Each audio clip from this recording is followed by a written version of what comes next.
Greetings everyone. Today we'll be working on the balancing of stock accounts. Like when you are preparing branch stock account, then in that account we'll be recording all the stock information. आपने stock account में जो main information है stock account की, like say you have opening balance, okay, you have goods sent to branch account, you have returns also, then you have sales, be it cash sales which we record through branch cash account or the credit sales which we record through debtors account. ये सारे हमने record कर लिए, closing balance भी record कर लिया, ठीक है ना. ये सारी चीज़ें जो हमें इन्फॉर्मेशन हमें दे रखी है वो हमने रिकॉर्ड कर ली है. Now when we balance this, तो हमारे पास कोई इन्फॉर्मेशन ऐसी नहीं है जो मिसिंग है. So when you balance this, if any difference comes on the debit side, then it is regarded as surplus. And if any difference is coming on the credit side, this is regarded as shortage. So अब इस surplus या shortage को हम क्या treat करें? Like regarding the surpluses, we know that surpluses can be of two types. One is a trading or monetary surplus,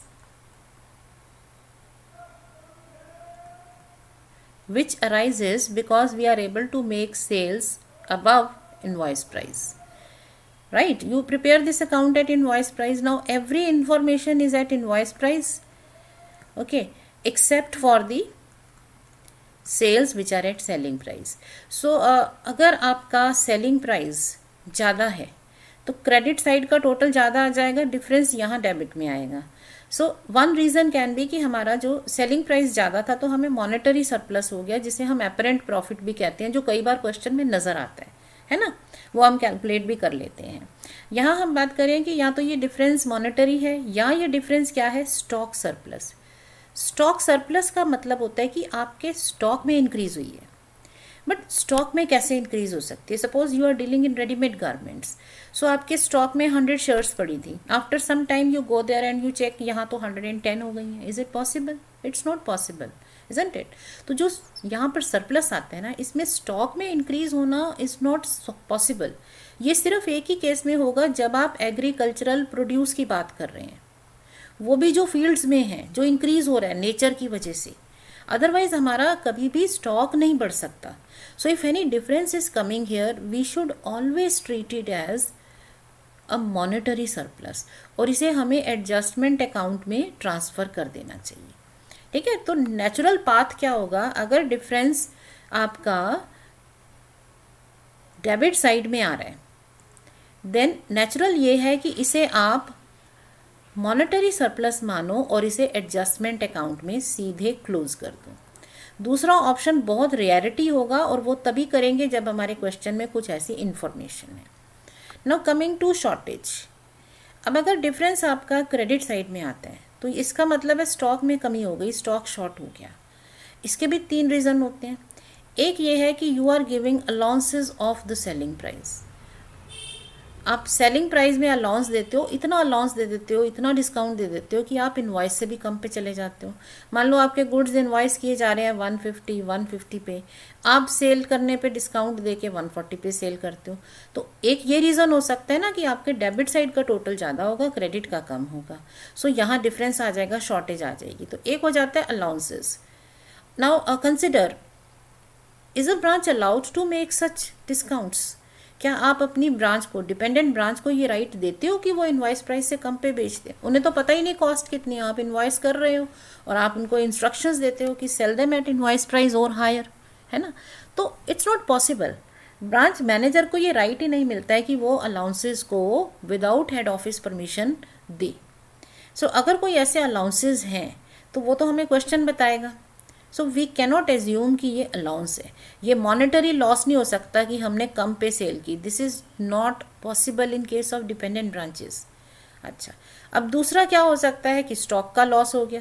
अब stock का loss या तो नॉर्मल रीज़न की वजह से होता है या एबनॉर्मल रीज़न की वजह से होता है. नॉर्मल लॉसेज एडजस्टमेंट में क्लोज होते हैं. एबनॉर्मल लॉसेज को हम कहाँ क्लोज करते हैं? उनकी जो लोडिंग है वो चली जाती है एडजस्टमेंट में, कॉस्ट चली जाती है आपके P&L अकाउंट में, है ना. तो अब हमें ये देखना है कि जो हमारे जो स्टॉक की शॉर्टेज है ये नॉर्मल रीज़न से है या एबनॉर्मल से। तो क्या एज्यूम करें? If our question is silent तो हमें इसमें से क्या मानना है, इसको क्या मानेंगे? सो अब नॉर्मल लॉसेस की बात अगर आप करते हैं तो normal losses are those losses which are inherent in the nature of product. आपका प्रोडक्ट ऐसा है या आपका बिजनेस ऐसा है कि उसमें कुछ इस तरह के लॉसेस होना इट्स परफेक्टली ओके, नॉर्मल है। ठीक है, आपका पेट्रोल पंप है, आप पेट्रोल की सेल करते हो या ऑयल्स की सेल करते हो, उसमें थोड़ी बहुत लीकेज होना, स्पिलेज होना नॉर्मल है। सो प्रोडक्ट ऐसा होना चाहिए ना, तभी आप नॉर्मल लॉस मानोगे ना। बट अगर आपका कुछ बता ही नहीं रखा क्वेश्चन में कि नॉर्मल लॉस ऐसा कोई प्रोडक्ट है या हमारा बिजनेस ऐसा है जिसमें ऐसे नॉर्मल लॉसेस हो सकते हैं, so in that case what we should do is कि आप आंख बंद करके इन लॉसेस को, जो भी स्टॉक शॉर्टेज है उसको एबनॉर्मल लॉस मान लो। ठीक है, तो ये हम इसको कहते हैं कि rule of thumb. Rule of thumb क्या हो गया कि अगर हमारा डिफरेंस डेबिट साइड में आ रहा है then take it as surplus, monetary surplus, और उसे एडजस्टमेंट में डालो। If the difference is coming on credit side तो इसे एक लॉस मानो, स्टॉक की शॉर्टेज मानो और उसकी लोडिंग एडजस्टमेंट में और कॉस्ट P&L में ट्रांसफर कर दो। Okay, so this is how we adjust it. So this is what we are going to study. Surplus आपका चला जाएगा सीधे एडजस्टमेंट में, ट्रेडिंग प्रॉफिट है, बट जब शॉर्टेज आएगी तो उसको हम एबनॉर्मल मान के दो पार्ट्स में स्प्लिट कर देते हैं। So let us consider this with the help of a question. इसको अब हम एक क्वेश्चन के थ्रू समझते हैं। Let us take up this question. Delhi head office invoices goods to its branch at Kanpur at cost plus 50%। एक एक चीज़ साथ में एनालाइज करेंगे। कॉस्ट प्लस 50% का मतलब हो गया कि अगर कॉस्ट है 100 तो लोडिंग होगी 50 और इनवॉइस प्राइस होगी 150। सो लोडिंग का प्रोपोर्शन क्या है? Based on cost it is half. तो अगर हमें कॉस्ट दे रखी है लोडिंग हाफ होगी। Based on invoice price 50/150 it is 1/3। तो क्वेश्चन में कौन सा प्रोपोर्शन यूज करेंगे दैट वी विल सी कि हमारा क्वेश्चन हमें क्या कह रहा है। ओके, इंस्ट्रक्शंस क्या है कि कैश रेमिट हो जाती है fortnightly, that is perfectly okay. Dependent branches को यही करना है। एक्सपेंसेस पे करेगा हेड ऑफिस, तो हेड ऑफिस को पे करने हैं expenses, right. Okay, prepare relevant accounts under stock and debtor system. अब आपको स्टॉक एंड डेटर सिस्टम में अकाउंट्स बनाने हैं। स्टॉक दे दिया, डेटर दे दिया, petty cash balance, goods sent to branch, okay, goods received, goods returned हो गया, credit sales, cash received from debtors, discount to debtors, cash sent for expenses. इन एक्सपेंसेस के लिए आपने कैश भेजी है। कैश सेल भी आ गई।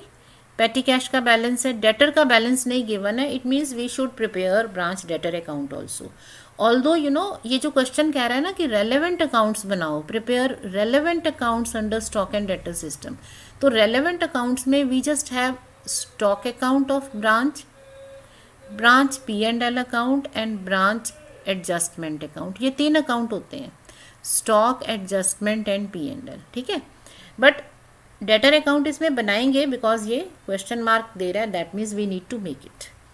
Okay, now stock of 12,000 were loss due to fire. ये लॉस हो गया आपके स्टॉक का, तो ये अब नॉर्मल लॉस हमें गिवन है जिस पर आपका क्लेम भी अप्रूव हो गया 7,000 का। Okay, now we'll start with the accounts. So in the books of head office Delhi we'll be starting with Kanpur branch stock account. So एक एक करके अकाउंट बनाएंगे। सबसे पहले हमने क्या बनाना शुरू कर दिया है? Stock account. So it's a summary of all stock transactions but we are to use appropriate account names. Account name सही यूज करने हैं। Okay, starting with the balance. Okay, balance हो गया 51,000। Next we are given stock information, goods sent to branch. So goods sent to branch account 1,86,000। Then you have goods received 1,95,000। Now अब तक जो हमने questions करे थे उनमें क्या था कि हमें गुड्स भेजे, थोड़े कम गुड्स मिले, सो वो हो जाता है stock in transit. So as a closing balance we recorded here. यहाँ आप लिख देते हो बैलेंस कैरी डाउन में stock at hand and stock in transit. But यहाँ क्या हो रहा है? We are getting more goods. How is it possible कि हेड ऑफिस हमें 1,86,000 के गुड्स भेजे और हमें ज़्यादा मिल जाए? इसकी एक ही पॉसिबिलिटी है, वो ये है कि बिगनिंग में हमारे पास कुछ स्टॉक इन ट्रांजिट रहा होगा, है ना। सो अगर हमें गुड्स कम रिसीव होते हैं, इट मीन्स जो अभी तक पेंडिंग है, जो चीज़ एंड तक पेंडिंग है, वो एंडिंग बैलेंस होता है। So that will imply pending stock रह गया हमारा टिल द एंड, ठीक है, अगर कम रिसीव हो रहा है। बट अगर ज़्यादा रिसीव हो रहा है, इसका मतलब ये कुछ पिछले ईयर का स्टॉक है जो हमें मिला है। सो इट मीन्स हमारा जो ओपनिंग बैलेंस है 51,000, इसी में हमें स्टॉक इन ट्रांजिट इंक्लूड कर देना चाहिए। So how should we write it? We should record it here opening balance, stock at hand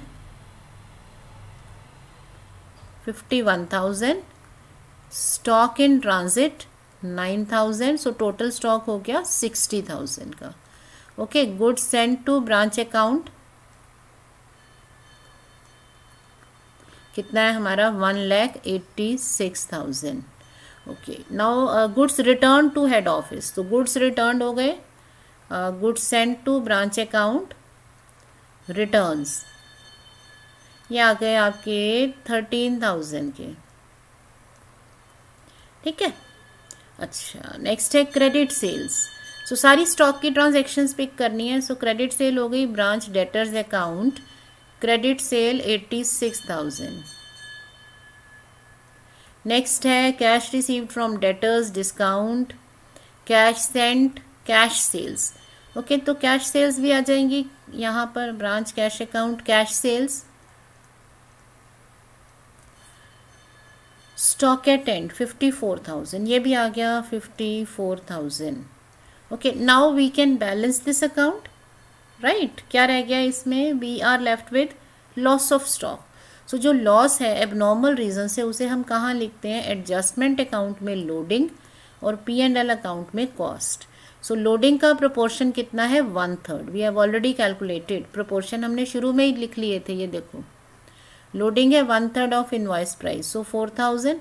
so अगर 12,000 में से 4,000 लोडिंग है तो कॉस्ट हो गई 8,000।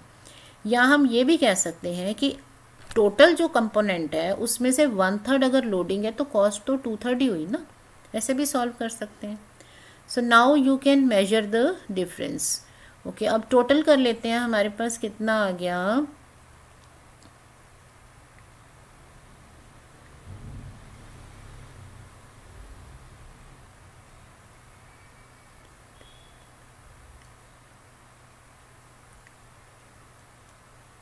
2,69,000 एंड डिफरेंस इस तरफ आ रहा है हमारा 23,000 का। सो अगर हमारा सरप्लस बचता है तो हम उसे मॉनेटरी सरप्लस ही मानते हैं।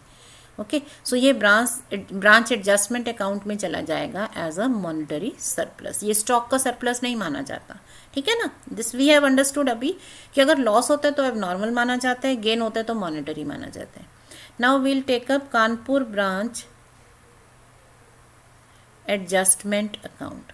Adjustment account is for calculation of gross profit. अब ब्रांच के केस में जो ग्रॉस प्रॉफिट होता है इसके दो कंपोनेंट्स होते हैं, secret profit and known profit. मतलब आपका मॉनेटरी प्रॉफिट जो नोन प्रॉफिट है, और सीक्रेट प्रॉफिट मतलब लोडिंग्स। तो सबसे पहले हम पिक करेंगे कि हमारी लोडिंग्स कहाँ कहाँ इंक्लूडेड है, ठीक है। तो लोडिंग कहाँ आपकी शामिल होती है? लोडिंग होती है ओपनिंग स्टॉक में, गुड्स सेंट में, गुड्स रिटर्न्ड में, और लोडिंग है आपके क्लोजिंग बैलेंस में। इसके अलावा ये जो लॉस आपने लिखा उसमें भी लोडिंग का कंपोनेंट आ गया, ठीक है ना। तो ये जो अकाउंट है ये फुली ड्रॉ करते हैं हम, कहाँ से? This account is drawn fully from the stock account. So in the adjustment account, when we are to record the loadings, so stock reserve, loading of opening balance and loading of goods sent. So 1/3 of 60,000, 20,000, goods sent to branch account, loading of goods sent. All right, 62,000. On this side we will be having goods sent to branch account, loading of returns So for 13,000 into 1/3. Then stock reserve, loading of closing balance 54,000, that is 18,000. Then you have a branch stock account, loading of loss that is 4,000. ठीक है, ये सारी loadings आपने लिख दी. ये आपने क्या component लिखा? नॉन सीक्रेट प्रॉफिट का. अब आ जाते हैं नॉन प्रॉफिट. तो नॉन प्रॉफिट कितने? 23,000. सो डेबिट से इसको क्रेडिट में पोस्ट करो. Branch stock account trading profit, जो ट्रेड में आपको प्रॉफिट हुआ 23,000 का. So this is all we have in the adjustment account. अब आप इसको क्लोज करके ग्रॉस प्रॉफिट निकालोगे which is transfer to P&L account. ठीक है ना, ये हो जाता है आपका ग्रॉस प्रॉफिट. सो टोटल कर दो.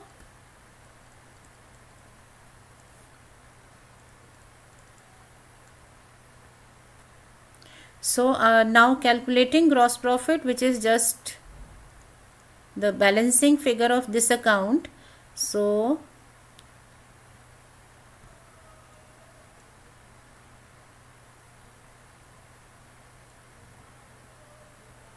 all right, okay, now coming to Kanpur branch profit and loss account. We don't use abbreviations otherwise, so आप उसके बिना ही काम करना है ना. I am using it for saving time. Okay, now अब इसमें P&L अकाउंट में क्या क्या आता है? We start with the gross profit. So you know how to record P&L account. यही तो आप करते आए हो 12th में 11th में. क्या लिखना होता है? सारे इनडायरेक्ट एक्सपेंसेस डेबिट साइड में and if you have any income on the credit side. तो इनकम आपके पास थी क्योंकि ये लॉस हुआ था आपका. 7,000 का क्लेम आपको मिला था. सो इंश्योरेंस क्लेम अकाउंट 7,000 और दूसरा इसके अगेंस्ट लॉस क्या हुआ था? 8,000 कॉस्ट का लॉस हुआ था. सो वो ब्रांच स्टॉक अकाउंट से आप लॉस लिख लो. कोई भी अगर हम अकाउंट बनाते हैं ना, लेजर अकाउंट बनाते हुए सबसे पहला स्टेप क्या होता है कि जो भी पिछले अकाउंट्स है ना, इनकी क्रॉस पोस्टिंग ज़रूर कर लो. सो जब आप trading and adjustment and P&L account बनाते हो तो आप इनको पैरेलल बना लो तो बेटर रहता है, क्योंकि आप स्टॉक अकाउंट में से क्रॉस पोस्टिंग सीधे कर लेते हो. अच्छा, अब ये आ गया. अब क्या रह गया इसमें? हमें सारे इनडायरेक्ट एक्सपेंसेस लिखने हैं. तो हमारे इनडायरेक्ट एक्सपेंसेस कितने हैं? व्हेन वी लुक एट, तो आपको पैसा मिला था रेंट और सैलरी के लिए, है ना. यहाँ पर 24,000 एंड 2,400. सो आपने ये एक्सपेंसेस पे किए होंगे 26,400. इसके अलावा आपके ब्रांच डेटर्स अकाउंट में से कुछ एक्सपेंसेस आए हैं. डिस्काउंट आया है 2,400 का. ठीक है, आपके डेटर्स का डिस्काउंट हो गया. अब आप पेटी कैश भी मेंटेन कर रहे हो तो आपके पास पेटी कैश भी आई होगी. सो पेटी एक्सपेंसेस आपको लिखने हैं. पेटी एक्सपेंसेस कैसे सॉल्व करेंगे? आप पेटी कैश अकाउंट बना लो.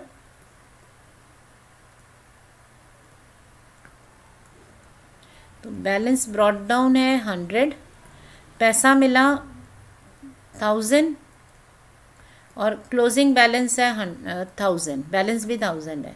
तो एक्सपेंस कितना पे किया? इसका मतलब एक्सपेंसेस पेड आपके हैं 100 रुपीज़. सो पेटी एक्सपेंसेस भी आ गए 100 रुपीज़ के. इसके अलावा और कुछ इस क्वेश्चन में और कोई एक्सपेंसेस हमारे पास नहीं है, है ना. तो इसको ख़त्म कर देते हैं अब हम, और आप अब P&L अकाउंट को क्लोज कर दोगे. That will give you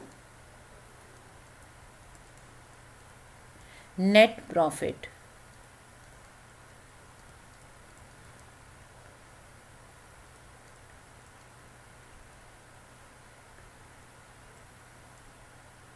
$48,000. तो ये आ जाएगा आपका ब्रांच नेट प्रॉफिट और transfer to general P&L account. So इस तरह से हम बनाते हैं. इस क्वेश्चन में बेसिकली हमने क्या दो चीज़ें एनालाइज किया. नंबर 1 कि स्टॉक इन ट्रांजिट भी हो सकता है ओपनिंग बैलेंस. ओके, अगर हमें गुड्स ज़्यादा रिसीव हो रहे हैं, we are receiving more in the current year as compare to what is being sent, इट मीन्स ये स्टॉक शुरू में ट्रांजिट में था. नंबर 2 हमने क्या सीखा है? That while preparing this branch stock account, in case we are having difference on the debit side, अगर हमारा डेबिट साइड में डिफरेंस है, ठीक है, डिफरेंस यहाँ आता है तो it is always shifted to adjustment account. But if difference comes on the credit side then it should be treated as abnormal loss of stock और स्टॉक की शॉर्टेज। बाकी इस क्वेश्चन में क्या रह गया, हमारा डेटर अकाउंट बनाना है। We can make that account also, क्योंकि उसका हमें क्वेश्चन मार्क दे रखा है ना। So you can make that account. देखो डेटर्स में क्या क्या दे रखा है, 12,000 है आपके पास balance. So you just need to put all the information, debtors, credit sales 86,000. Okay, so credit sales 86,000. You can make proper account names. You can use it. Cash received 90,000. So we'll write branch cash account 90,000. Discount allowed branch expenses account 2,400. Then you have nothing else. सो आपके पास ये आ गया। Sales return वगैरह कुछ नहीं है और कुछ नहीं है। ब्रांच डेटर्स का balance 98,000।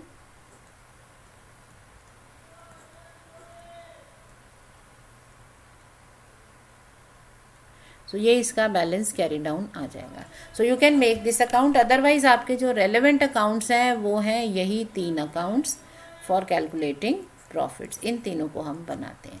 So I hope these points are clear to you. Next time we'll be taking up another problem relevant to dependent branches, वो है लोकल परचेजेस। ठीक है, सो that way we will be covering all the relevant points of debtors and stock and debtors system. So you can practice a few more questions. Stay learning and practicing. Stay smiling. Thank you.